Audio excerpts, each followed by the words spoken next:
Legacy makers church आपका आज कलीसिया में बहुत बहुत स्वागत है। क्यों ना हम सब मिलकर प्रभु की आराधना करें गीत गाते हुए, तू ही रब है और तू ही सब है।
परमेश्वर, इस समय हम तेरे सामने आते हैं प्रभु। जब इस समय हम आराधना में बने हुए हैं, हम ये प्रार्थना करते हैं परमेश्वर कि आज की आराधना के द्वारा तू हमें शांति देगा परमेश्वर। आज की आराधना के द्वारा तू हमें आशीषित करेगा प्रभु।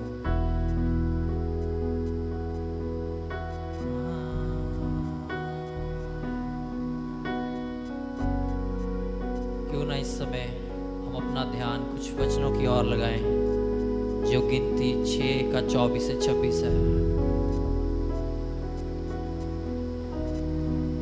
यहोवा तुझे आशीष दे और तेरी रक्षा करे।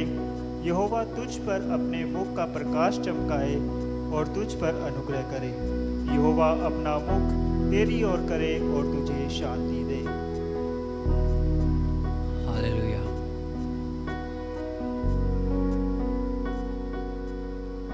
ये वचन जो कहते हैं कि यहोवा अपना मुख तेरी ओर करे, तुझ पर अपना प्रकाश चमकाए और तुझे शांति दे। आज की सुबह हमारी यही प्रार्थना है कि जो भी इस आराधना को देख रहा है उन्हें परमेश्वर अपनी शांति के साथ आशीषित करे। हालेलुया।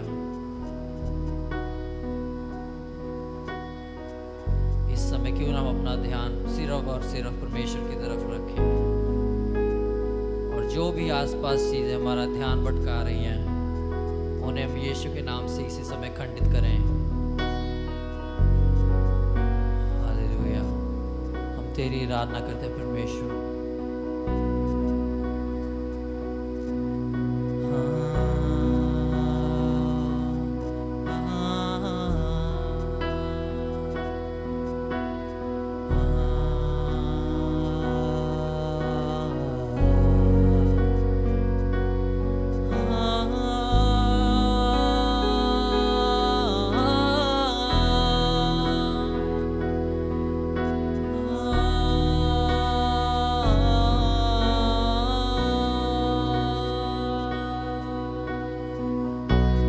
प्रभु आशीष दे, प्रभु आशीष दे और रक्षा करे, अपने मुख का तेज चमकाए और अनुग्रह करे। प्रभु अपना मुख आपकी ओर करे और शांति दे।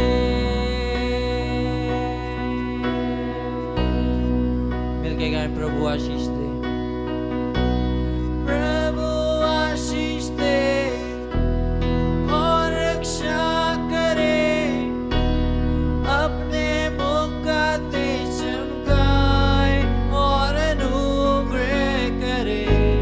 प्रभु अपना मुख आपकी ओर करे और शांति दे।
बच्चों पर उसका अनुग्रह आप पर हो हजारों पीढ़ियों तक घरानों संतानों पर उनके बच्चे और उनके बच्चों पर उसका अनुग्रह आप पर हो हजारों पीढ़ियों तक घरानों संतानों पर और उनके बच्चे मिलेगा उसका अनुग्रह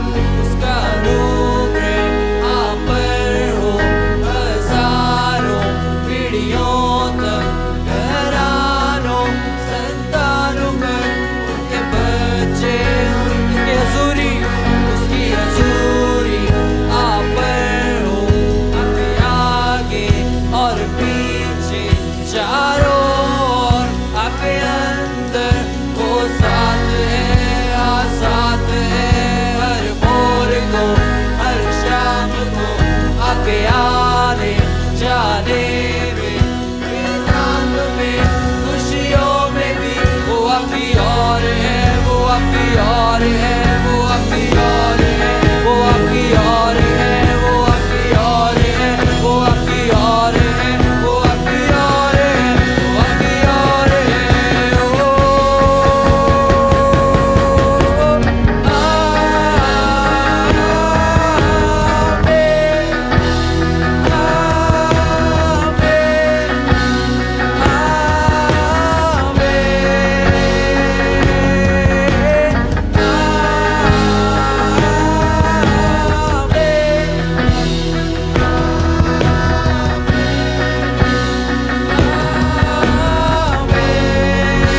उसका अनुग्रह आप पर हो हजारों पीढ़ियों तक घरानों संतानों पर उनके बच्चे और उनके बच्चों पर उसका अनुग्रह आप पर हो हजारों पीढ़ियों तक घरानों संतानों पर उनके बच्चे और उनके बच्चों पर उसकी हजूरी आप पर हो आगे और पीछे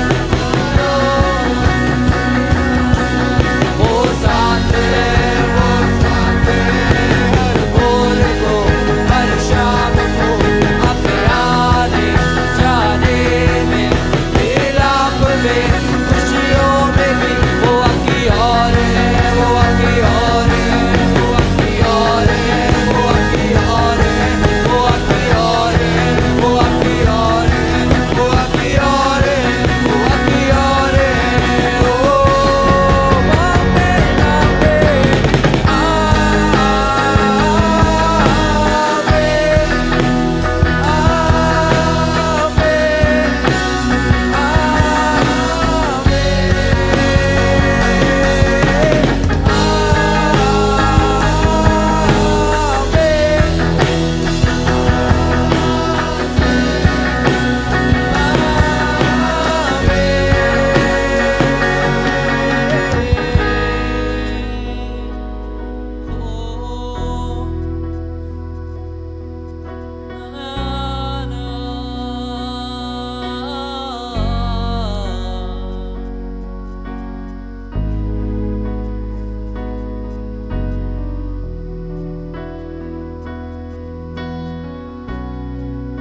तेरा धन्यवाद देते हैं परमेश्वर कि तू हर समय हमारे साथ है प्रभु। तेरी हजूरी तेरी उपस्थिति परमेश्वर हर समय हर वक्त हमारे साथ है परमेश्वर।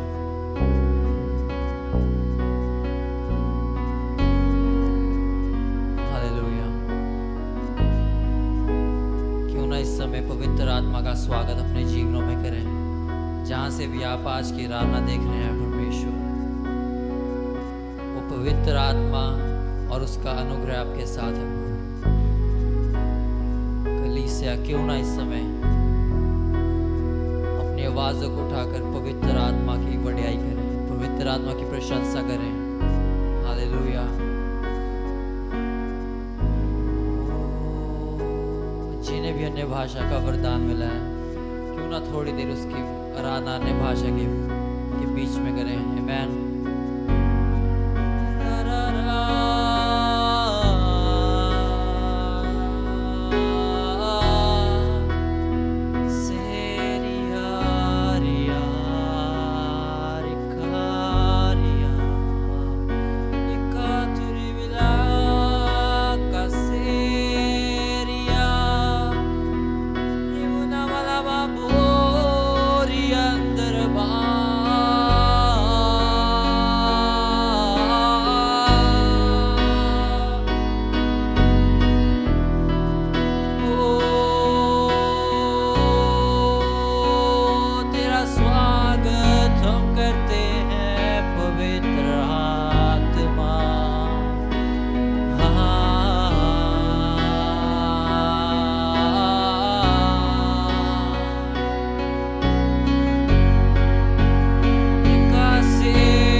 काम कर रहे पवित्र आत्मा आज के दिन में हम तेरे से प्राप्त करते हैं अपनी आशीषों को, अपनी बरकतों को। हालेलुया। ओ हर एक दोनों आवाज़ों को उठा के आमीन। यार यार यार यार यार यार यार यार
बाजू उठा के गाते रहे हमें।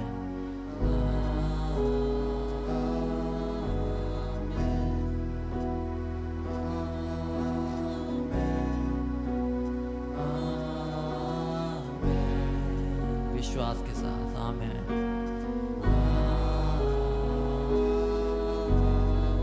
तेरी आशीष आ गया परमेश्वर।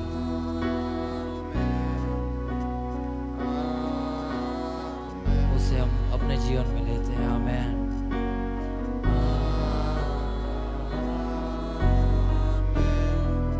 तेरी चंगाइयों को अपने जीवन में प्राप्त करते हैं परमेश्वर।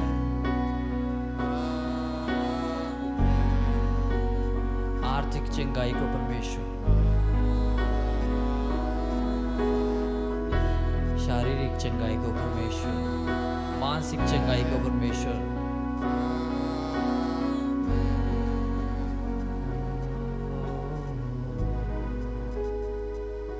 तेरा धन्यवाद देते परमेश्वर। इस समय पवित्र आत्मा का धन्यवाद देते हैं परमेश्वर कि वो इस जगह पर मौजूद है और हमारे बीच में अपना काम कर रहा है परमेश्वर।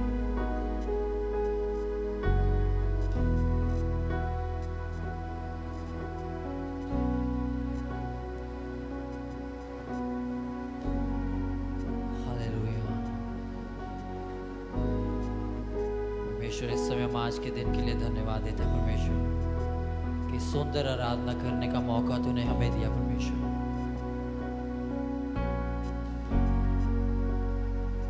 जो भी लोग इस समय घर देख रहे हैं परमेश्वर, उन्हें एक बार फिर से तेरे पवित्र हाथों में सौंपते हैं। जो तूने आशीषें और बरकतें आज उनके जीवनों में दी हैं परमेश्वर, वो उसे जानते हुए पहचानते हुए तेरा धन्यवाद कर सके प्रभु।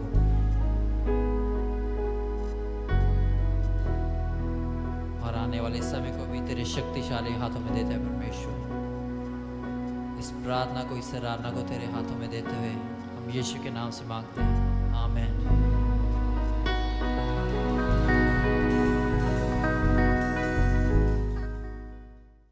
आप सबको जय मसीह की और आपका स्वागत है। इस समय हम जब देने के विषय में बात करने जा रहे हैं, आज हमारे साथ प्रीति है। प्रीति, वेलकम। आपका बहुत बहुत धन्यवाद कि हमने आपको बुलाया और आप आने के लिए रेडी हो गए।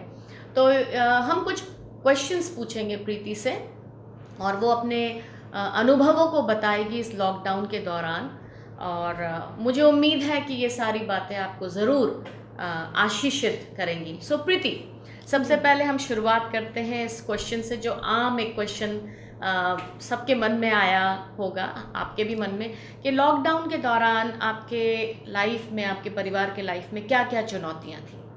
चुनौतियाँ यही थी, कोई भी अर्निंग नहीं थी, ना मेरे हस्बैंड के काम की तरफ से, ना मेरी जॉब की तरफ से अर्निंग कोई भी नहीं थी। और उस टाइम पे तो मतलब सभी को पता खर्चा हो रहा था बस। बिल्कुल बिल्कुल। सो फ्यूचर का अगर हम सोचें, आपके बच्चे थोड़े छोटे ही हैं इस वक्त जी, तो आपके मन में क्या आया उनको, मतलब उनके आगे भविष्य को लेके, कि मेरे ख्याल से आप सेविंग्स में से खर्च कर रहे थे। जी जी। तो आगे को भविष्य को लेके क्या आया?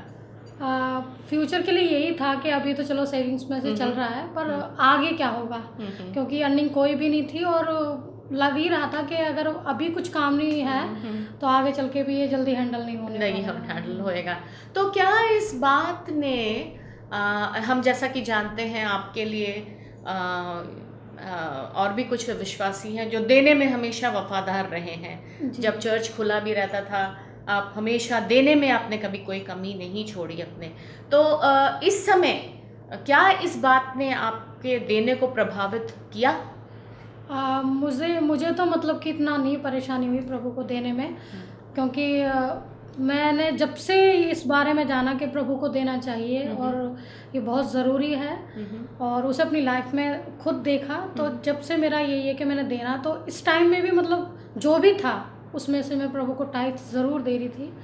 तो जो भी था, क्योंकि जब हम अपनी ज़रूरतों को पूरा करें तो उसी में से परमेश्वर को भी। तो आपके मन में कहीं ना कहीं पर ये एक कॉन्फिडेंस या एक आश्वासन होगा कि अभी मैं अपने सेविंग से दे रही हूँ और परमेश्वर अपने वायदे के अनुसार ज़रूर मुझे वापस करेगा। जी हाँ। ठीक है। तो मैं आपसे पूछ सकती हूँ, क्यों ऐसा है कि आप इतनी मुश्किलों के बावजूद भी दे रहे थे प्रभु को अपने दशवांश वगैरह?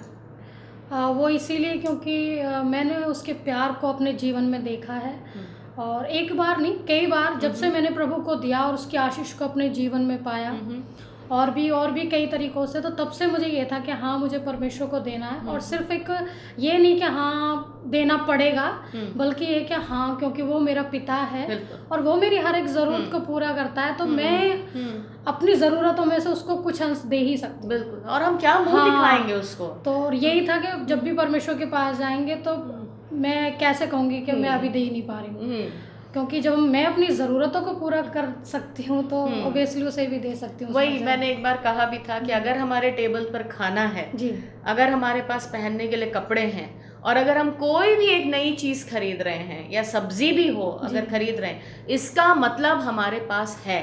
और अगर हमारे पास है तो हमारा सबसे पहला फर्ज बनता है कि हम प्रभु को दें। जी। 1 रुपए से ही शुरुआत करें। मैंने ऐसा बोला भी हुआ है, 1 रुपए से शुरुआत करिए। आप अपने जो हर संडे का ऑफरिंग होता है उसको इकट्ठा करिए।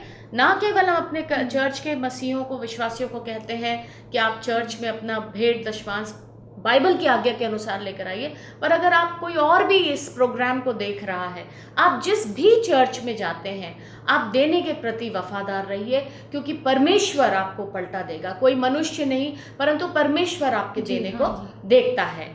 आमेन। चलिए, उसके बाद हम एक और आपसे क्वेश्चन पूछना चाहते हैं। आपने कहा आप अपने दशवांश वगैरह दे रहे थे और मेरे ख्याल से मिशंस वगैरह देने में आपको प्रॉब्लम आ रही थी। मिशन का जो वायदा किया था, तो कैसे कवर किया आपने मिशंस का? उसके लिए यही था कि देने का था मन में, लेकिन जैसे कि अभी मैंने बताया अर्निंग नहीं थी। और टाइप तो मैं ज़रूर दे रही थी जो भी था उसमें से। तो ऐसा हुआ कि मतलब कि मेरे बेटे के दांतों का ट्रीटमेंट कराना था, तो कहीं से हमारा पैसा जो रुका हुआ था वो वहाँ से आया। तो मेरे हस्बैंड ने कहा कि इस पैसे को हम उसके ट्रीटमेंट के लिए यूज़ करते हैं। तो जब उस ट्रीटमेंट के लिए वो पैसा मेरे हस्बैंड ने मुझे दिया था, उसमें से मैंने उसे निकाल कर उसके लिए मिशन के लिए ओह अच्छा, बहुत अच्छा। तो ये था कि अगर मैं ये कहना चाहूँगी, अगर चाह वहाँ राह, तो अगर हम चाहते हैं तो ज़रूर रास्ता निकल आएगा। आमेन। आप लोग जो मिशंस के लिए दे रहे हैं, हमारे कुछ ऐसे विश्वासी हैं, प्रभु आपको बहुत आशीष दे, जो हर महीने अपने मिशंस का निकाल कर दे रहे हैं। आपकी वजह से कई पास्टर्स को, जो हमारे चर्च कलीसिया सपोर्ट कर रही है, हमारे 4 पासवान हैं, 3 पंजाब से, 1 नेपाल से, उनको हर महीने हम सपोर्ट पहुंचा पा रहे हैं। और ये केवल और केवल आपकी वजह से संभव हो पा रहा है, क्योंकि आप ईमानदारी से अपना मिशंस दे रहे हैं। प्रभु आपको आशीष दे, प्रभु उसका पलटा ज़रूर देगा। प्रीति, कई ऐसे लोग होंगे जो शायद ये सोचते होंगे मैं अभी प्रभु को नहीं देना है, या अभी कैसे दूं, मेरे पास इतना नहीं है। तो कुछ प्रोत्साहन के शब्द या वचन आपकी तरफ से? जी, मेरे एक बड़ा ही मेरा फेवरेट वचन है जो परमेश्वर ने मुझे काफ़ी, मेरी परिस्थिति ख़राब थी उस टाइम पे दिया था। और मुझे लगता है कि हम सभी अगर उस वचन को ले तो हम सभी के जीवन में फलवंत होगा। वो है नीति वचन 3 का 5 और 6, जहाँ पर लिखा हुआ है कि तू अपनी समझ का सहारा ना लेना, वरन संपूर्ण मन से यहोवा पर भरोसा रखना और उसी को स्मरण करके अपने सब काम करना। आमेन। तब वे तेरे लिए सीधा मार्ग निकालेगा। तो सिचुएशन हमारे सभी के जीवनों में आती रहती हैं। बिल्कुल, एक खत्म होगी दूसरी नेक्स्ट आ जाएगी। तो मेरा तो ये है कि जैसे एक फॉर्मूला होता है मैथ का, सम्स निकालने का, वो एक ये सिचुएशन से निकलने का फॉर्मूला है। मेरा पर्सनल लाइफ में मैंने अप्लाई किया और उसका रिजल्ट भी मैंने देखा है। तो हम क्या करते हैं एज ए ह्यूमन बीइंग, मतलब कि हम क्या करते हैं अपनी बुद्धि से सोचना शुरू कर देते हैं, क्यों ना इसके लिए हम ये कर लें, ये कर लें, प्रॉब्लम का सोल्यूशन। हाँ, खुद ही सोचना शुरू कर देते हैं। तो मेरा यही है कि प्रभु पे भरोसा रखें, यीशु पर भरोसा रखें और अपनी सिचुएशन को उसके हाथों में दें। और जो भी कर रहे हैं पहले ये सोच लें क्या ये प्रभु की मर्जी है। उसकी आज्ञाकारिता से बाहर जाकर तो हम ये काम नहीं कर रहे हैं। और उसको स्मरण करके यदि हम अपने कामों को करेंगे उसकी मर्जी के अनुसार, उसकी आज्ञा में रहते हुए, उसकी अधीनता में रहते हुए, तो उसका वायदा हमारे जीवन में सच होगा। वो है सीधा मार्ग निकालना। सीधा मार्ग निकालना। तो मेरे प्रियो, मैं आपको यही कह के प्रोत्साहित करूंगी कि आप अगर परमेश्वर को देते हैं, परमेश्वर आपकी ज़रूरत को पूरी करेगा। और जब हमारी ज़रूरतें पूरी होती जा रही हैं हमारे नॉर्मल लाइफ में, उससे ज़्यादा सेटिस्फैक्ट्री या संतोष देने वाली कोई भी बात नहीं होगी। आइए हम मिलकर प्रार्थना करें। हमारे प्यारे परमेश्वर, आपका ये वचन कि हम अपनी बुद्धि का सहारा ना लें और आप हमारे लिए मार्ग निकालेंगे जब हम आप पर भरोसा रखते हैं। प्रभु, मैं प्रार्थना करती हूँ इस समय जो भी इस प्रोग्राम को देख रहे हैं, प्रभु आप उनसे बातचीत करें, उनके मनों से बातचीत करें, उनके हृदयों से बातचीत करें परमेश्वर, कि वो अपना दशवांश, मिशन, विजन, भेंटें प्रभु तेरे नाम से जो निकालते हैं प्रभु, वो तेरे भवन में दे, तुझे दे, क्योंकि पलटा देने वाला तू ही है। इस प्रार्थना को प्रभु यीशु मसीह के नाम से मांगते, सुन और कबूल कर। आमेन। आमेन। ये समय है अनाउंसमेंट्स का, सूचनाओं का। और आने वाले ये वीरवार को जो कि 1 अक्टूबर है, हम सब जैसा कि हर हफ्ते कलीसिया के साथ पास्टर सैम और मैं मिलते हैं, हम आपसे मिलेंगे। और आप ज़रूर ध्यान रखिएगा, 1 अक्टूबर शाम को 6 से 7 बजे, दिन वीरवार को ज़रूर आइएगा। ज़रूर आप सारे दिन में डाटा बचा के रखिएगा, 1 घंटे का ही हमारा होता है मिलना। और वही नहीं बल्कि हम एक दूसरे की शक्ल भी देख सकते हैं। शायद इस दौरान हम किसी के घर आ जा नहीं पा रहे हैं, पर एक दूसरे को जूम मीटिंग में देखकर बहुत अच्छा लगता है। प्रीति के पास कुछ अनाउंसमेंट्स है। वो संडे स्कूल टीचर हैं, हम लोग उसको चिल्ड्रंस चर्च कहते हैं अपने कलीसिया में। वो आपको चिल्ड्रंस चर्च के बारे में बताएंगे। जी, बच्चों सभी आपके लिए स्पेशल है कि मतलब कि आप ज़रूर संडे चर्च अटेंड कीजिए, बहुत ज़रूरी है। मैं व्हाट्सएप पर मतलब बच्चों को लेती हूँ इस मीटिंग को, तो मतलब ईजी है, जूम से ज़्यादा ईजी मुझे लगता है। और बच्चों के जैसे जूम नहीं भी कर पाते हैं बहुत से, तो वो कर सकते हैं। तो उनमें से जो कुछ बच्चे जो नहीं कर पाते हैं या फिर किसी भी कारण से, तो प्लीज़ वो ज़रूर कोशिश किया करें कि मतलब कि ये ज़रूर करें, क्योंकि बहुत ज़रूरी है। इससे हमें बहुत कुछ सीखने को मिलता है और परमेश्वर की स्टोरियों के द्वारा हमें अपनी लाइफ में नई उम्मीद मिलती है।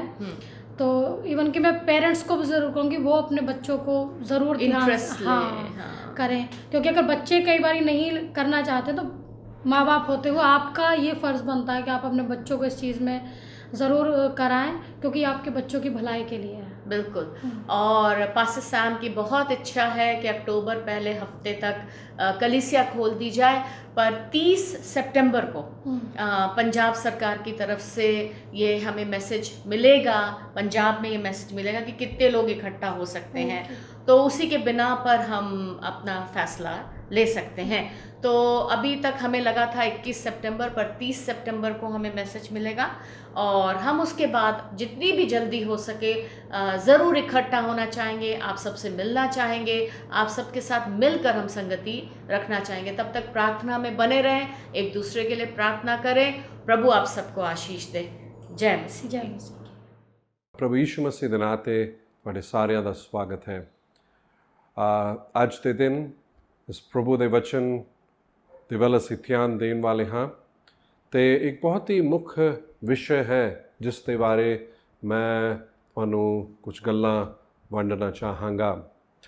ਕੈਰਸਲ ਦੇ ਇਸ ਵਿੱਚ ਅਸੀਂ ਵੇਖਦੇ ਹਾਂ ਜੋ ਖਾਸ ਤੌਰ 'ਤੇ ਜੋ ਪਹਿਲੀ ਕਿਤਾਬ ਹੈ, ਜੋ ਨਈ ਸ਼ੁਰੂਆਤ ਹੈ, ਅਤੇ ਉਹ ਕਿਤਾਬ ਦਾ ਮੁੱਖ ਜੋ ਵਿਸ਼ਾ ਜੇ ਇੱਕਰ ਅਸੀਂ ਵੇਖੀਏ ਇੱਕੋ ਹੀ ਸ਼ਬਦ ਦੇ ਵਿੱਚ ਹੈ, ਉਹ ਹੈ ਰਿਸ਼ਤੇ।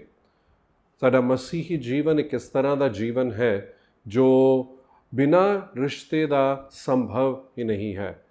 ਪਰਮੇਸ਼ਵਰ ਦੇ ਨਾਲ ਵੀ ਰਿਸ਼ਤੇ ਦੀ ਲੋੜ ਹੈ, ਕਲੀਸਿਆ ਦੇ ਨਾਲ ਵੀ ਰਿਸ਼ਤੇ ਦੀ ਲੋੜ ਹੈ, ਇੱਕ ਦੂਜੇ ਦੇ ਨਾਲ ਵੀ ਰਿਸ਼ਤੇ ਦੀ ਲੋੜ ਹੈ, ਅਤੇ ਬਿਨਾਂ ਇਸ ਰਿਸ਼ਤੇ ਦੇ ਇਹ ਮਸੀਹੀ ਜੀਵਨ ਸੰਭਵ ਹੈ ਹੀ ਨਹੀਂ। ਅਤੇ ਅੱਜ ਇੱਕ ਮੁੱਖ ਵਿਸ਼ੇ ਵੱਲ ਤੁਹਾਡਾ ਧਿਆਨ ਮੈਂ ਲੈ ਕਰ ਜਾਣਾ ਚਾਹਾਂਗਾ ਕਿ ਅਤੇ ਉਹ ਵਿਸ਼ਾ ਸਾਡੇ ਆਪਸ ਦੇ ਉਸ ਰਿਸ਼ਤੇ ਦੇ ਵਿਸ਼ੇ ਨਾਲ ਸੰਬੰਧਿਤ ਹੈ।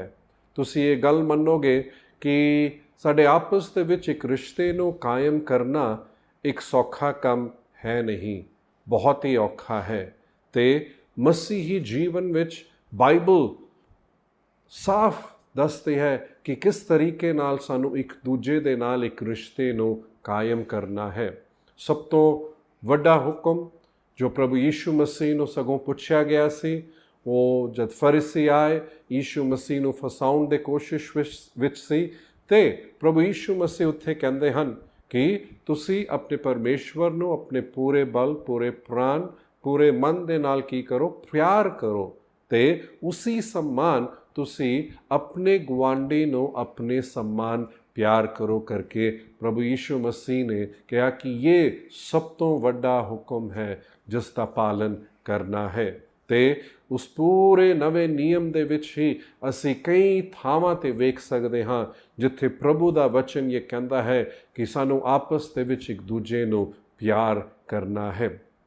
ਇਸ ਮਸੀਹੀ ਜੀਵਨ ਵਿੱਚ ਸਗੋਂ ਕਲੀਸਿਆ ਦੇ ਸੰਦਰਭ ਵਿੱਚ ਅਸੀਂ ਵੇਖਦੇ ਹਾਂ ਕਈ ਵਾਰੀ ਕਈ ਮਨਮੁਟਾਵ, ਗਲਤਫਹਿਮੀਆਂ, ਗਿਲਾ ਸ਼ਿਕਵਾ, ਦੁੱਖ ਦਰਦ, ਸੱਟ ਅਸੀਂ ਪਹੁੰਚਾਇਆ ਹੈ ਕਈਆਂ ਨੂੰ, ਅਤੇ ਇਨ ਸਭ ਗੱਲਾਂ ਦੇ ਵਿੱਚ ਇਹ ਜੋ ਪ੍ਰਭੂ ਨੇ ਕਿਹਾ ਕਿ ਇੱਕ ਦੂਜੇ ਨੂੰ ਪਿਆਰ ਕਰਨਾ, ਉਹ ਹੁਕਮ ਦਾ ਪਾਲਨ ਕਰਨਾ ਹੋਰ ਵੀ ਜ਼ਿਆਦਾ ਔਖਾ ਹੋ ਜਾਂਦਾ ਹੈ।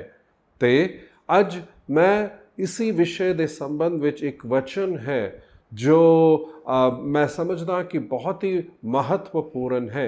ਅੰਗਰੇਜ਼ੀ ਦੇ ਵਿੱਚ ਇਸ ਨੂੰ ਗੋਲਡਨ ਰੂਲ ਕਰਕੇ ਆਖਿਆ ਗਿਆ ਹੈ, ਅਤੇ ਉਹ ਵਚਨ ਹੈ ਲੂਕਾ ਦੇ ਇੰਜੀਲ ਉਸ ਦੇ 6 ਦੇ 31 ਦੇ ਵਿੱਚ ਹੈ, ਅਤੇ ਉਹ ਵਚਨ ਇਸ ਤਰ੍ਹਾਂ ਕਹਿੰਦਾ ਹੈ, ਔਰ ਜੈਸਾ ਤੁਮ ਚਾਹਤੇ ਹੋ ਕਿ ਲੋग तुम्हारे साथ करे तुम भी उनके साथ वैसा ही करो।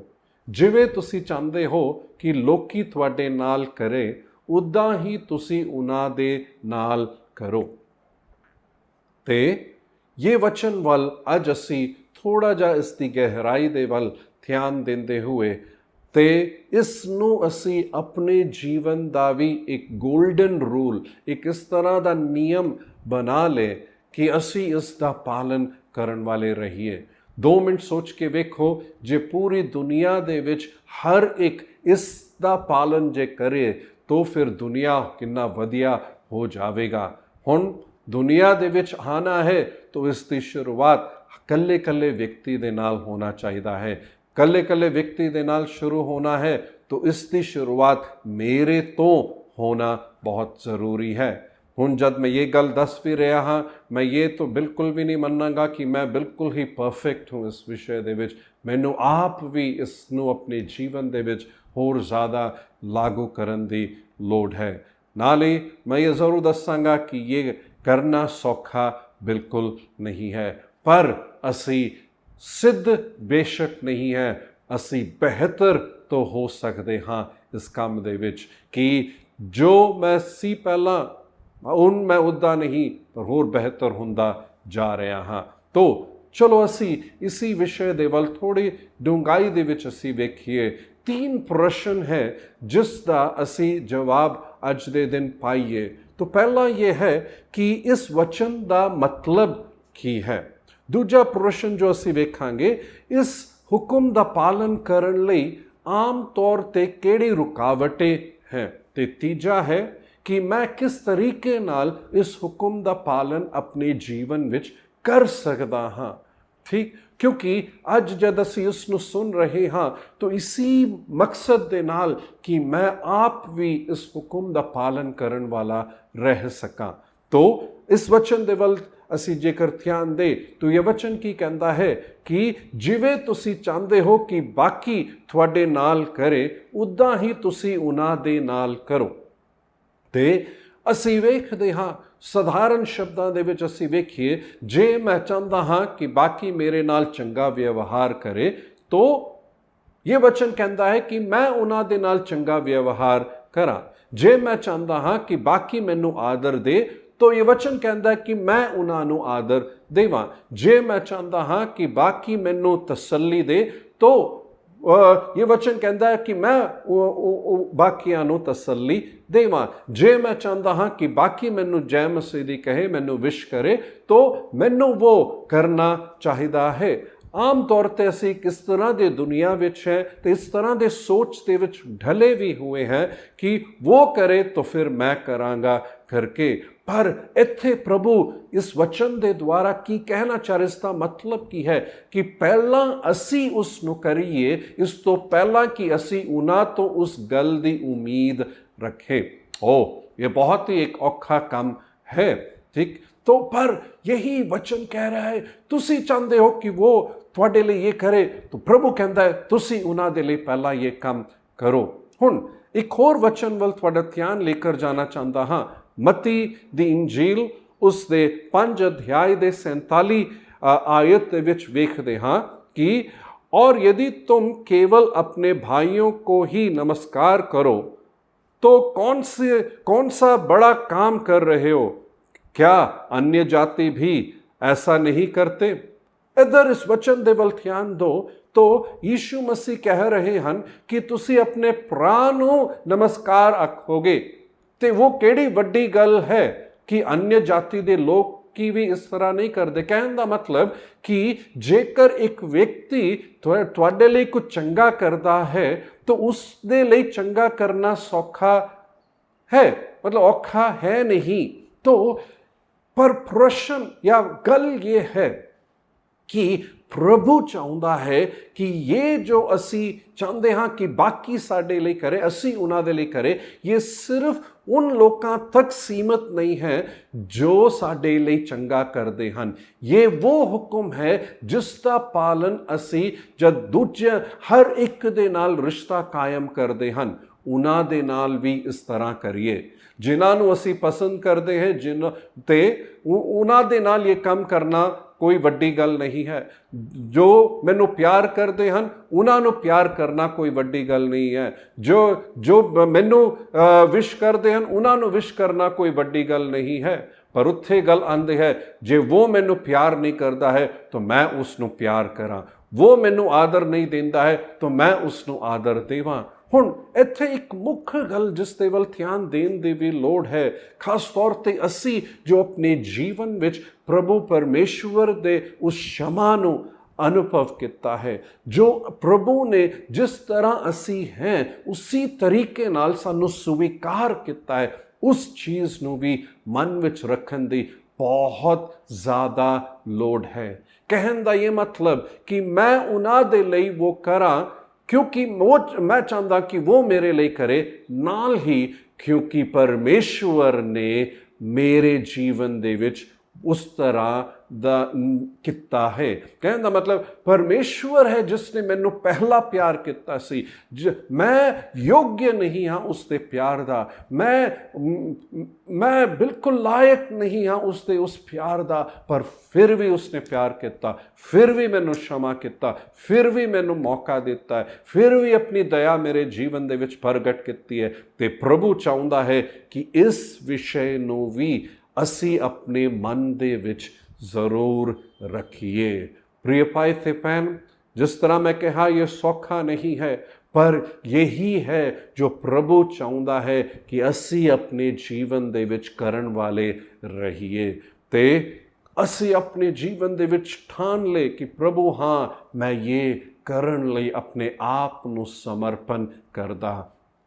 हाँ, दूजा प्रश्न जो जिसका असी उत्तर पाइए कि किहड़ी रुकावटें हैं इस हुक्म दा पालन करन लई। जेकर असी वेखिए, एक है कि वो इस तरह उसी मतलब व्यवहार दा लायक है।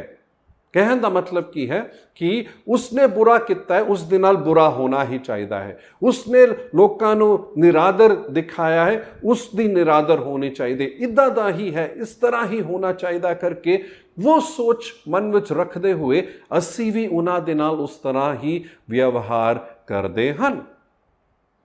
प्रश्न कि यह सही है? तुसी ते मैं इस गल नू मन्नेंगे कि यह सही नहीं है।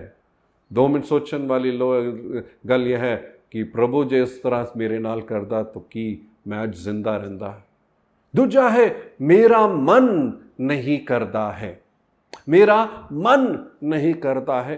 बहुत बार असी अपने जीवन दे विच ये एक बहाना है जो बहुत सारे जीवन दे अलग अलग हिस्से दे विच लेकर उस तरीके नाल चलते हैं कि मेरे तो नहीं हो रहा है, मेरा मन नहीं करता है, मैं उसनू नहीं बर्दाश्त कर सकता हाँ करके ये एक बहाना या अपने जीवन दे विच असी लेकर आउंदे हाँ।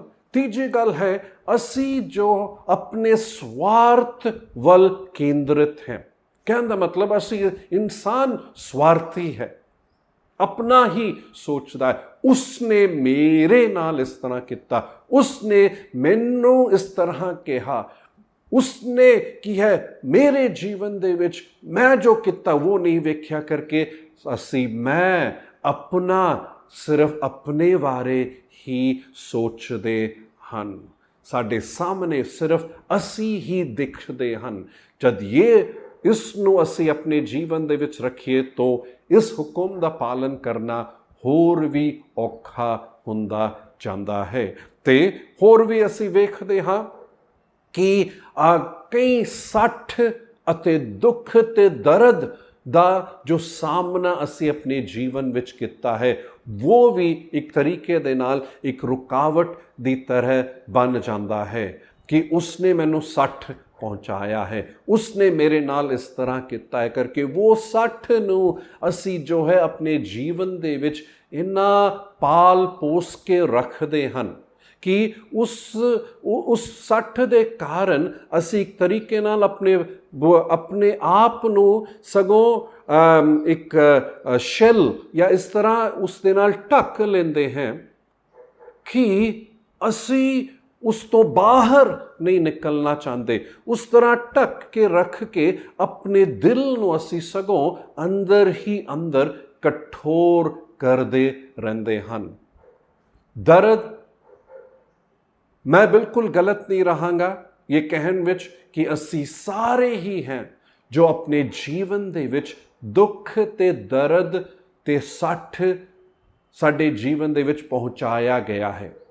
असी किस तरह दे दुनिया विच हैं जिथे की है कमियां हैं जो सिद्ध बिल्कुल भी नहीं है। ਹਰ ਇੱਕ ਦੇ ਜੀਵਨ ਦੇ ਵਿੱਚ ਸੱਟ ਪਹੁੰਚਾਈ ਗਈ ਹੈ, ਪਰ ਪ੍ਰਸ਼ਨ ਇਹ ਹੈ ਕਿਸ ਤਰੀਕੇ ਦੇ ਨਾਲ ਅਸੀਂ ਉਸ ਸੱਟ ਨੂੰ ਆਪਣੇ ਜੀਵਨ ਨੂੰ ਪ੍ਰਭਾਵਿਤ ਕਰਨ ਲਈ ਅਨੁਮਤੀ ਦਿੰਦੇ ਹਾਂ। ਜੇਕਰ ਮੈਂ ਉਸ ਸੱਟ ਨੂੰ ਆਪਣੇ ਜੀਵਨ ਦੇ ਵਿੱਚ ਕਠੋਰ ਕਰਨ ਲਈ ਅਨੁਮਤੀ ਦਿੰਦਾ ਹਾਂ ਤਾਂ ਉਹ ਮੇਰਾ ਰਵੱਈਆ, ਮੇਰਾ ਸੋਚ, मेरे जो प्रतिक्रिया है, मेरा नज़रिया भी उसी तरीके दा होवेगा। पर जेकर मैं उस सੱਟ ਨੂੰ लेकर उस दे ਦੁਆਰਾ मैं सिख लेवा, अपने आप ਨੂੰ कठोर ਕਰਨ ਤੋਂ ਬਜਾਏ मैं उस ਤੋਂ सिख के मैं की सोचता हाँ, मेरी तरह होर कई लोग हैं ਜਿਨ੍ਹਾਂ ਦਾ ਦਿਲ ਸੱਟ ਨਾਲ ਭਰਿਆ ਹੋਏਗਾ, ਜਿਨ੍ਹਾਂ ਦਾ ਦਿਲ ਦਰਦ ਦੇ ਨਾਲ ਭਰਿਆ ਹੋਵੇਗਾ, ਤਾਂ ਮੈਂ ਕਿਸ ਤਰੀਕੇ ਨਾਲ ਉਹਨਾਂ ਦੇ ਮਦਦ ਦੇ ਲਈ ਅੱਗੇ ਆ ਸਕਦਾ ਹਾਂ।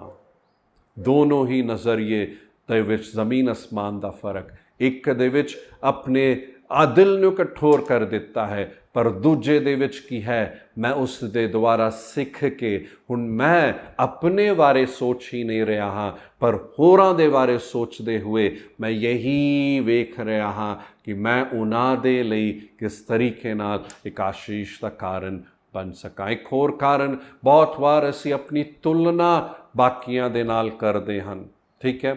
ਤੇ ਤੁਲਨਾ ਦੇ ਵਿਸ਼ੇ ਦੇ ਬਾਰੇ ਮੈਂ ਤੁਹਾਨੂੰ ਦੱਸਣਾ ਚਾਹੁੰਦਾ ਹਾਂ। ਸਗੋਂ ਮੈਂ ਜਦ ਸੇਵਾ ਦੇ ਵਿੱਚ ਵੀ ਆਇਆ, ਮੈਂ ਆਪਣੀ ਸਗੋਂ ਤੁਲਨਾ ਕਰਦਾ ਸੀ, ਠੀਕ। ਤੇ ਉਸ ਦੇ ਵਿੱਚ ਮੈਂ ਇਹ ਸਿੱਖਿਆ ਹੈ, ਜੇਕਰ ਮੈਂ ਤੁਲਨਾ ਕਰਾਂ ਤਾਂ ਦੋ ਗੱਲਾਂ ਹੁੰਦੇ ਹਨ। ਜਾਂ ਇੱਕ ਤਾਂ ਇਹ ਹੈ ਕਿ ਉਸ ਦੇ ਨਾਲ ਤੁਲਨਾ ਕਰਕੇ ਮੈਂ ਸੋਚਾਂਗਾ ਮੈਂ ਤਾਂ ਇਸ ਤੋਂ ਵੀ ਬਿਹਤਰ ਹਾਂ, ਇਸ ਤੋਂ ਵੀ ਵਧੀਆ ਹਾਂ, ਤੇ ਆਪਣੇ ਅੰਦਰ ਕਮੰਡ ਆ ਸਕਦਾ ਹੈ। ਦੂਜਾ ਇਹ ਹੈ, ਅਰੇ ਉਹ ਮੇਰੇ ਤੋਂ ਵਧੀਆ ਹੈ, ਮੈਂ ਆਪਣੇ ਆਪ ਨੂੰ ਛੋਟਾ ਸਮਝਣਾ ਸ਼ੁਰੂ ਕਰ ਲੈਂਦਾ ਹਾਂ। ਪ੍ਰਿਯ ਭਾਈ ਤੇ ਭੈਣ, ਦੋਨੋਂ ਹੀ ਗੱਲਾਂ ਬਿਲਕੁਲ ਹੀ ਗਲਤ ਹੈ। ਦੋਨੋਂ ਹੀ ਗੱਲਾਂ ਦਾ ਨਕਾਰਾਤਮਕ ਪ੍ਰਭਾਵ ਮੇਰੇ ਜੀਵਨ ਵਿੱਚ ਪਏਗਾ। ਅਸੀਂ ਬਹੁਤ ਵਾਰ ਆਪਣੀ ਤੁਲਨਾ ਬਾਕੀਆਂ ਦੇ ਨਾਲ ਸ਼ਾਇਦ ਕਰਦੇ ਆਏ ਹਾਂ। ਬਾਕੀਆਂ ਦੇ ਨਾਲ ਅਸੀਂ ਕਰਕੇ ਕੀਏ, ਯਹੀ ਦੋ ਗੱਲਾਂ ਮੇਰੇ ਜੀਵਨ ਦੇ ਵਿੱਚ ਆਏ ਹੋਣਗੇ, ਕਈ ਵਿਸ਼ੇ ਦੇ ਵਿੱਚ ਹੋਵੇਗਾ। ਪਰ ਪਤਾ ਹੈ, ਤੁਲਨਾ ਕਰਨਾ ਹੈ ਤਾਂ ਕਿਸ ਦੇ ਨਾਲ ਕਰਨਾ ਹੈ? ਤੁਹਾਡੇ ਬੀਤੇ ਹੋਏ ਜੋ ਤੁਸੀਂ ਆਪ ਕੱਲ ਸੀ, ਉਸ ਦੇ ਨਾਲ ਤੁਸੀਂ ਆਪਣੀ ਤੁਲਨਾ ਕਰਨਾ। ਕਹਿਣ ਦਾ ਮਤਲਬ, ਮੈਂ ਕੱਲ ਜਿੱਦਾਂ ਦਾ ਸੀ ਉਸ ਦੇ ਨਾਲ, ਉਸ ਦੀ ਤੁਲਨਾ ਵਿੱਚ ਅੱਜ ਮੈਂ ਕਿਸ ਤਰ੍ਹਾਂ ਦਾ ਹਾਂ। ਕੱਲ ਦੀ ਤੁਲਨਾ ਦੇ ਨਾਲ ਅੱਜ ਮੈਂ ਜੋ ਹੋਰ ਬਿਹਤਰ ਹਾਂ, ਤਾਂ ਪ੍ਰਭੂ ਦੀ ਸਤੁਤੀ ਹੋਵੇ। ਮੈਨੂੰ ਆਪਣੇ ਆਪ ਦੇ ਨਾਲ ਤੁਲਨਾ ਕਰਨ ਦੀ ਲੋੜ ਹੈ ਕਿ ਕੱਲ ਤੋਂ ਵੀ ਹੋਰ ਦੀ ਤੁਲਨਾ ਵਿੱਚ ਅੱਜ ਮੈਂ ਹੋਰ ਵੀ ਬਿਹਤਰ, ਹੋਰ ਵਧੀਆ ਹੋ ਸਕਾਂ, ਹੋਰ ਮੇਰਾ ਵਿਵਹਾਰ ਵਧੀਆ ਰਹੇ, ਹੋਰ ਮੇਰਾ ਨਜ਼ਰੀਆ ਸਹੀ ਰਹੇ, ਹੋਰ ਮੇਰੀ ਪ੍ਰਤੀਕਿਰਿਆ ਸਹੀ ਰਹੇ, ਹੋਰ ਮੇਰਾ ਜੋ ਕੁਲ ਲੋਕਾਂ ਦੇ ਨਾਲ ਜੇ ਉਹਨਾਂ ਦੇ ਨਾਲ ਵਿਵਹਾਰ ਮੇਰਾ ਹੋਰ ਚੰਗਾ ਰਹਿ ਸਕੇ। ਪ੍ਰਿਯ ਭਾਈ ਤੇ ਭੈਣ, ਕਿਹੜੀ ਗੱਲ ਹੈ ਜੋ ਤੁਹਾਡੇ ਜੀਵਨ, ਮੇਰੇ ਜੀਵਨ ਦੇ ਵਿੱਚ ਇਸ ਹੁਕਮ ਦਾ ਪਾਲਨ ਕਰਨ ਲਈ ਇੱਕ ਰੁਕਾਵਟ ਦਾ ਕਾਰਨ ਹੋ ਸਕਦਾ ਹੈ? ਅਸੀਂ ਬੈਠ ਕਰ ਆਪਣੇ ਉਸ ਪ੍ਰਾਰਥਨਾ ਦੇ ਸਮਾਂ ਵਿੱਚ ਬੈਠ ਕਰ ਸੋਚ ਵਿਚਾਰ ਕਰੇ। ਅਸੀਂ ਆਪਣੇ ਜੀਵਨ ਨੂੰ ਥੋੜ੍ਹਾ ਜਿਹਾ ਕੀ ਹੈ ਪਿੱਛੇ, ਅਸੀਂ ਕਹੀਏ ਨਾ, ਫਿਲਮਾਂ ਦੇ ਵਿੱਚ ਕਹਿੰਦੇ ਨਾ ਪਿੱਛੇ ਜੋ, ਅਰੇ ਸ਼ਬਦ ਹੀ ਭੁੱਲ ਗਿਆ, ਪਰ ਕੀ ਹੈ, ਥੋੜਾ ਪਿੱਛੇ ਜਾਏ, ਠੀਕ ਹੈ। ਕੀ ਹੋਇਆ? ਉਹ ਥੋੜ੍ਹਾ ਜਿਹਾ ਸੋਚ ਕਰ, ਅੱਛਾ ਮੈਂ ਉਹਨਾਂ ਦੇ ਨਾਲ ਜਦ ਮਿਲਿਆ ਸੀ, ਮੇਰਾ ਵਿਵਹਾਰ ਕਿਸ ਤਰ੍ਹਾਂ ਦਾ ਸੀ? ਕਿ ਮੈਂ ਇਹ ਉਮੀਦ ਰੱਖ ਰਿਹਾ ਸੀ ਕਿ ਉਹ ਮੇਰੇ ਨਾਲ ਇਸ ਤਰ੍ਹਾਂ ਵਿਵਹਾਰ ਕਰੇ। ਅੱਛਾ ਕਿਉਂ? ਅੱਛਾ, ਜਾਂ ਮੈਂ ਚਾਹੇ ਉਹ ਇਸ ਤਰ੍ਹਾਂ ਵਿਵਹਾਰ ਕਰਦੇ ਹੈ ਜਾਂ ਨਹੀਂ ਕਰਦੇ, ਪਰ ਫਿਰ ਵੀ ਮੇਰਾ ਵਿਵਹਾਰ ਉਹਨਾਂ ਦੇ ਨਾਲ ਚੰਗਾ ਰਿਹਾ ਹੈ ਜਾਂ ਨਹੀਂ ਰਿਹਾ। ਥੋੜ੍ਹਾ ਜਿਹਾ ਅਸੀਂ ਜਾਂਚ ਕੇ ਵੇਖੀਏ ਤਾਂ ਸਾਨੂੰ ਪਤਾ ਲੱਗੇਗਾ ਕਿ ਕਿਸ ਤਰੀਕੇ ਦਾ ਵਿਵਹਾਰ ਸਾਡਾ ਰਿਹਾ ਹੈ। ਅਤੇ ਜੇ ਸਹੀ ਨਹੀਂ ਰਿਹਾ ਹੈ, ਅਗਲੀ ਵਾਰ ਜਦ ਮੈਂ ਉਹਨਾਂ ਨੂੰ ਮਿਲਾਂਗਾ, ਮੇਰਾ ਵਿਵਹਾਰ ਉਸ ਦੇ ਵਿੱਚ ਮੈਂ ਬਦਲਾਵ ਲੈ ਕਰ ਆਵਾਂਗਾ। ਤਾਂ ਹੋ ਕੀ ਰਿਹਾ ਹੈ? ਜੋ ਮੈਂ ਕੱਲ ਸੀ ਉਸ ਤੋਂ ਵੀ ਬਿਹਤਰ ਮੈਂ ਅੱਜ ਹੋ ਰਿਹਾ ਹਾਂ। ਹਾਲੇਲੂਇਆ। ਤੀਜਾ ਪ੍ਰਸ਼ਨ ਜੋ ਅਸੀਂ ਵੇਖੀਏ ਉਹ ਇਹ ਹੈ ਕਿ ਮੈਂ ਕਿਸ ਤਰੀਕੇ ਨਾਲ ਇਸ ਹੁਕਮ ਦਾ ਪਾਲਨ ਕਰ ਸਕਦਾ ਹਾਂ। ਸਭ ਤੋਂ ਪਹਿਲੀ ਗੱਲ ਜੋ ਹਮੇਸ਼ਾ ਅਸੀਂ ਯਾਦ ਰੱਖਣਾ ਹੈ, ਮੈਂ ਆਪਣੇ ਬਲ, ਆਪਣੇ ਆਪ ਮੈਂ ਇਸ ਹੁਕਮ ਦਾ ਪਾਲਨ ਕਰ ਨਹੀਂ ਸਕਦਾ ਹਾਂ। ਉਹ ਵਚਨ ਜੋ ਬਾਰ-ਬਾਰ ਸਾਨੂੰ ਆਪਣੇ ਜੀਵਨ ਦੇ ਵਿੱਚ ਲੈ ਕੇ ਆਉਣ ਦੀ ਲੋੜ ਹੈ। ਤੇ ਯੀਸ਼ੂ ਮਸੀਹ ਨੇ ਕਿਹਾ ਯੋਹੰਨਾ ਦੇ ਇੰਜੀਲ ਉਸ 15 ਦੇ 5 ਦੇ ਵਿੱਚ ਕਿ ਤੁਸੀਂ ਮੇਰੇ ਬਗੈਰ ਕੁਝ ਨਹੀਂ ਕਰ ਸਕਦੇ ਹੋ। ਇਸ ਖਾਸ ਤੌਰ 'ਤੇ ਇਸ ਹੁਕਮ ਦਾ ਪਾਲਨ ਕਰਨ ਲਈ ਲੋੜ ਇਹ ਹੈ ਕਿ ਮੈਨੂੰ ਪ੍ਰਭੂ ਦੇ ਕਿਰਪਾ ਦੀ ਲੋੜ ਹੈ। ਰੋਮੀਓ ਦੇ ਪੱਤਰੀ ਉਸ ਦੇ 5 ਅਧਿਆਏ ਦੇ 5 ਆਇਤ ਦੇ ਵਿੱਚ ਇਹ ਲਿਖਿਆ ਗਿਆ ਕਿ ਪਵਿੱਤਰ ਆਤਮਾ ਮੇਰੇ ਦਿਲ ਦੇ ਵਿੱਚ ਆਪਣੇ ਪਿਆਰ ਨੂੰ ਢੇਲੇਗਾ।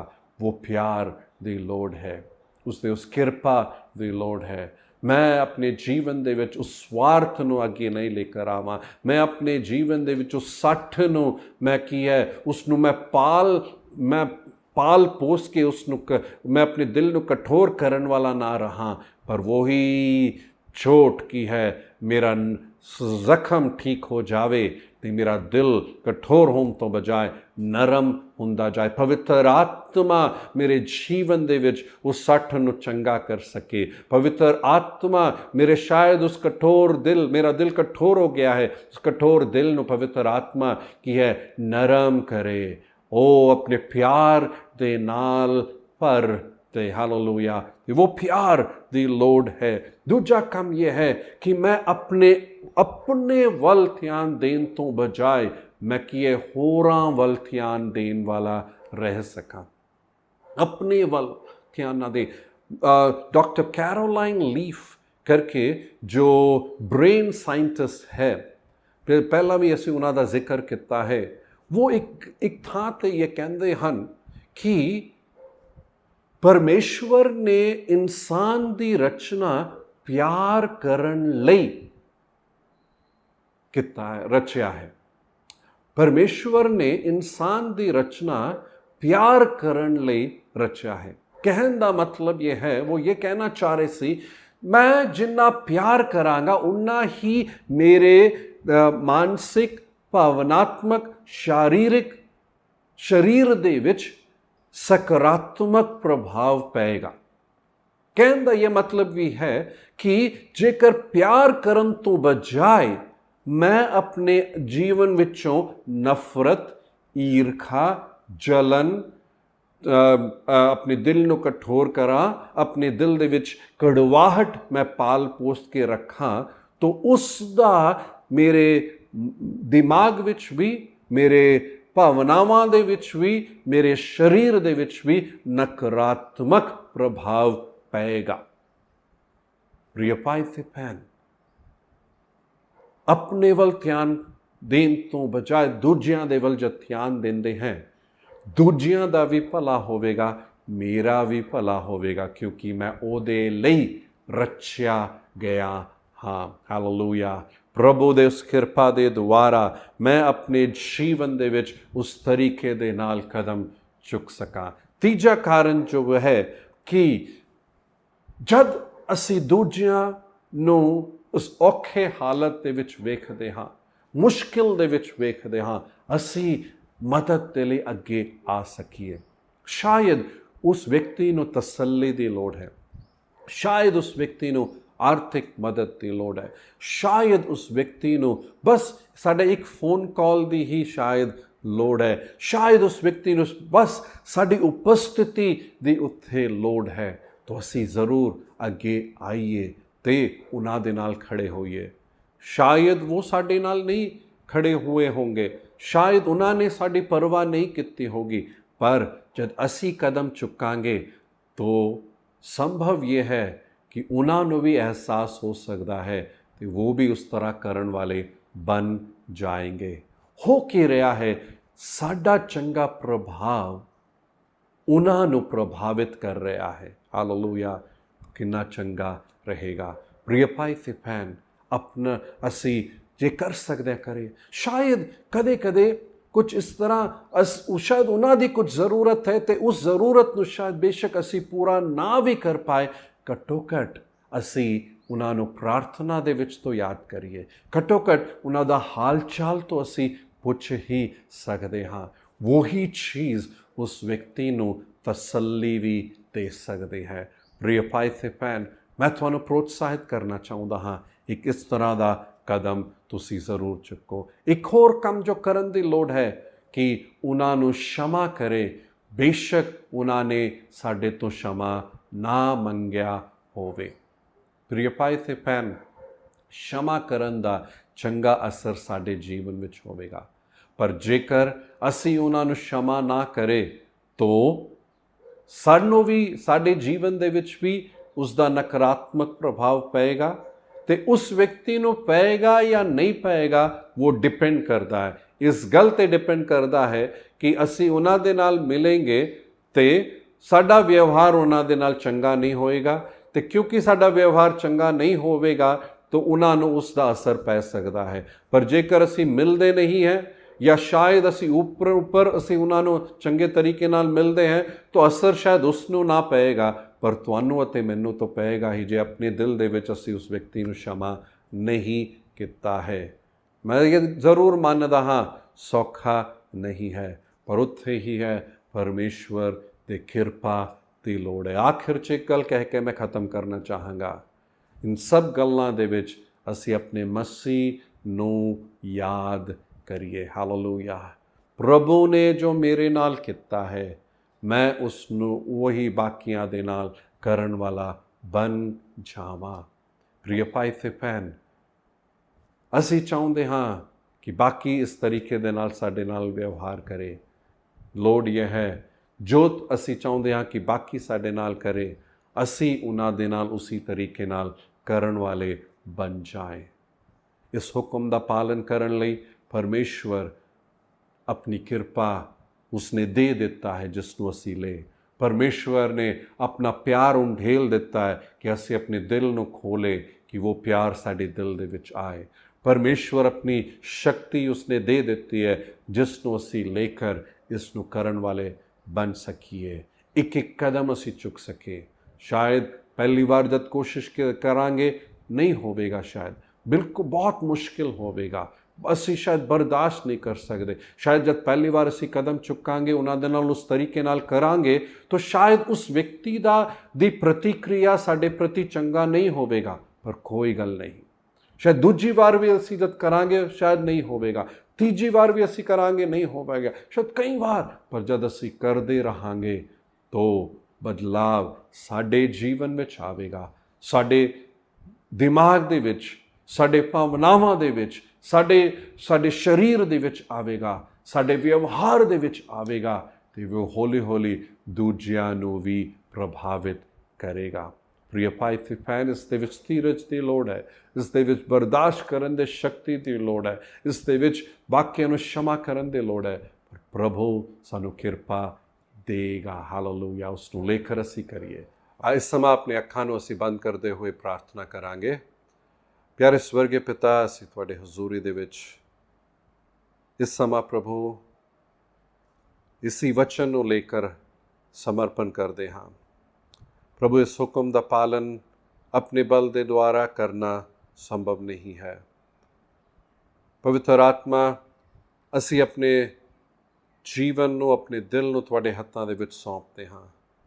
ਪ੍ਰਭੂ, ਕਿ ਤੁਹਾਡਾ ਕੰਮ ਸਾਡੇ ਦਿਲ ਦੇ ਵਿੱਚ ਹੋਵੇ, ਸਾਡੇ ਦਿਲ ਦੇ ਵਿੱਚ ਪ੍ਰਭੂ ਉਸ ਪਿਆਰ ਨੂੰ ਢੇਲ, ਸਾਡੇ ਦਿਲ ਦੇ ਵਿੱਚ ਪਰਮੇਸ਼ਵਰ ਪ੍ਰਭੂ ਉਹ ਕੰਮ ਪ੍ਰਭੂ ਕਰ ਕਿ ਸਾਡਾ ਕਠੋਰ ਦਿਲ ਪਰਮੇਸ਼ਵਰ ਕੋਮਲ ਹੋ ਜਾਏ, ਸਾਡਾ ਕਠੋਰ ਦਿਲ ਪ੍ਰਭੂ ਨਰਮ ਪਰਮੇਸ਼ਵਰ ਹੋ ਜਾਏ।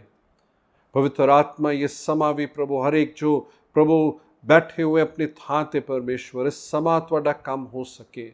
ਸ਼ਾਇਦ ਪ੍ਰਭੂ ਕੁਛ ਦੇ ਦਿਲ ਦੇ ਵਿੱਚ ਉਹ ਸੱਟ ਪਹੁੰਚਾਇਆ ਗਿਆ ਹੈ ਪ੍ਰਭੂ ਉਹ ਸੱਟ ਨੂੰ ਪ੍ਰਭੂ ਤੁਸੀਂ ਚੰਗਾ ਕਰਨਾ ਪਰਮੇਸ਼ਵਰ ਮੈਂ ਪ੍ਰਾਰਥਨਾ ਕਰਦਾ। ਮੈਂ ਇਹ ਪ੍ਰਾਰਥਨਾ ਕਰਦਾ ਹਾਂ ਕਿ ਵੈ ਪ੍ਰਭੂ ਆਪਣੇ ਆਪ ਨੂੰ ਤੁਹਾਡੇ ਹੱਥਾਂ ਦੇ ਵਿੱਚ ਦੇ ਕਿ ਪ੍ਰਭੂ ਤੁਸੀਂ ਉਹਨਾਂ ਦੇ ਉਸ ਸੱਟ ਨੂੰ ਚੰਗਾ ਕਰ ਸਕੋ ਪਰਮੇਸ਼ਵਰ। ਤਾਂ ਪ੍ਰਭੂ ਮਦਦ ਕਰ ਕਿ ਅਸੀਂ ਪਰਮੇਸ਼ਵਰ ਸਿਰਫ ਆਪਣੇ ਬਾਰੇ ਹੀ ਨਾ ਸੋਚੇ ਪ੍ਰਭੂ, ਪਰ ਸਾਡਾ ਧਿਆਨ ਹੋਰਾਂ ਦੇ ਵੱਲ ਵੀ ਜਾ ਸਕੇ ਪਰਮੇਸ਼ਵਰ। ਪ੍ਰਭੂ ਮਦਦ ਕਰ, ਚਾਹੇ ਦੂਜੇ ਸਾਡੇ ਨਾਲ ਉਸ ਤਰੀਕੇ ਦਾ ਵਿਵਹਾਰ ਨਾ ਰੱਖੇ, ਪਰ ਫਿਰ ਅਸੀਂ ਉਹਨਾਂ ਦੇ ਨਾਲ ਇੱਕ ਉਸ ਤਰ੍ਹਾਂ ਦਾ ਵਿਵਹਾਰ ਰੱਖੇ ਜੋ ਅਸੀਂ ਉਹਨਾਂ ਤੋਂ ਉਮੀਦ ਪਰਮੇਸ਼ਵਰ ਰੱਖ ਦੇ ਹਾਂ ਪਰਮੇਸ਼ਵਰ। ਸਾਨੂੰ ਪ੍ਰਭੂ ਇਸ ਦੇ ਵਿੱਚ ਆਪਣੇ ਆਪ ਨੂੰ ਦੀਨ ਕਰਨ ਦੀ ਲੋੜ ਹੈ। ਪ੍ਰਭੂ ਆਪਣੇ ਆਪ ਨੂੰ ਅਸੀਂ ਦੀਨ ਕਰਦੇ ਹਾਂ। ਪ੍ਰਭੂ ਇਸ ਸਮਾਂ ਪ੍ਰਭੂ ਮੈਂ ਇਹ ਵੀ ਪ੍ਰਾਰਥਨਾ ਕਰਦਾ ਹਰ ਇੱਕ ਦੇ ਨਾਲ ਰਹਿਣਾ, ਹਰ ਇੱਕ ਨੂੰ ਸੁਰੱਖਿਅਤ ਪਰਮੇਸ਼ਵਰ ਰੱਖਣਾ। ਇਹ ਸਮਾਂ ਵੀ ਪ੍ਰਭੂ ਮੈਂ ਪ੍ਰਾਰਥਨਾ ਕਰਦਾ ਪਵਿੱਤਰ ਆਤਮਾ ਤੁਹਾਡਾ ਕੰਮ ਪ੍ਰਭੂ ਹਰ ਇੱਕ ਦੇ ਜੀਵਨ ਵਿੱਚ ਹੋ ਸਕੇ ਪਰਮੇਸ਼ਵਰ। ਜਿਨ੍ਹਾਂ ਦੇ ਜੀਵਨ ਦੇ ਵਿੱਚ ਤੰਗੀ ਹੈ ਪ੍ਰਭੂ ਉਸ ਤੰਗੀ ਨੂੰ ਪ੍ਰਭੂ ਦੂਰ ਕਰ ਮੈਂ ਪ੍ਰਾਰਥਨਾ ਕਰਦਾ ਹਾਂ ਪਰਮੇਸ਼ਵਰ। ਜਿਨ੍ਹਾਂ ਦੇ ਜੀਵਨ ਦੇ ਵਿੱਚ ਸ਼ਾਇਦ ਇਸ ਪਰਿਸਥਿਤੀ ਦੇ ਕਾਰਨ ਮਾਨਸਿਕ ਤਣਾਅ, ਇਸ ਪਰਿਸਥਿਤੀ ਦੇ ਕਾਰਨ ਪਰਮੇਸ਼ਵਰ ਪ੍ਰਭੂ ਉਹਨਾਂ ਦੇ ਭਾਵਨਾਵਾਂ ਦੇ ਵਿੱਚ ਨਕਾਰਾਤਮਕ ਪ੍ਰਭਾਵ ਪਿਆ ਹੈ ਪ੍ਰਭੂ ਇਸ ਸਮਾਂ ਪ੍ਰਭੂ ਤੁਸੀਂ ਉਹਨਾਂ ਦੇ ਜੀਵਨ ਵਿੱਚ ਆਪਣਾ ਕੰਮ ਪ੍ਰਭੂ ਕਰਨਾ। ਉਹ ਵਚਨ ਪ੍ਰਭੂ ਦੇ, ਉਹ ਸ਼ਬਦ ਪ੍ਰਭੂ ਦੇ ਕਿ ਉਹ ਤਸੱਲੀ ਇਹਨਾਂ ਨੂੰ ਪ੍ਰਭੂ ਮਿਲ ਸਕੇ ਪਰਮੇਸ਼ਵਰ। ਹਾਲੇਲੂਇਆ ਪ੍ਰਭੂ। ਅਦਭੁਤ ਪ੍ਰਭੂ ਚਮਤਕਾਰ ਪਰਮੇਸ਼ਵਰ ਕਰਨਾ, ਇੱਕ ਰਾਹ ਕੱਢਣਾ ਜਿੱਥੇ ਰਾਹ ਦਿਖ ਨਹੀਂ ਰਿਹਾ ਹੈ प्रभु हालेलुया। पवित्र आत्मा काम कर प्रभु, कृपा कर प्रभु कि जल्द ही असी परमेश्वर दोबारा इकट्ठे होकर आराधना कर सके, दोबारा इकट्ठे होकर परमेश्वर कैसल दे विच शामिल हो सके ते प्रभु थोड़ी महिमा असी मिल के कर सके। धन्यवाद प्रभु, यीशु दे नाते प्रभु मैं प्रार्थना करदा हाँ, सुनते कबूल कर। आमेन आमेन। प्रभु यीशु मसीह दी कृपा, पिता परमेश्वर ਦਾ ਪਿਆਰ, ਪਵਿੱਤਰ ਆਤਮਾ ਦੀ ਸੰਗਤੀ ਸਾਡੇ ਸਾਰਿਆਂ ਦੇ ਨਾਲ ਇਸ ਆਉਣ ਵਾਲੇ ਹਫਤੇ ਤੇ ਯੀਸ਼ੂ ਦੇ ਆਗਮਨ ਤੱਕ ਬਣੀ ਰਹੇ ਤੇ ਸਾਰੇ ਕਹੇ ਆਮੇਨ ਆਮੇਨ। ਪ੍ਰਭੂ ਤੁਹਾਨੂੰ ਸਾਰਿਆਂ ਨੂੰ ਆਸ਼ੀਸ਼ ਦੇ ਤੇ ਸ਼ਾਲੋਮ।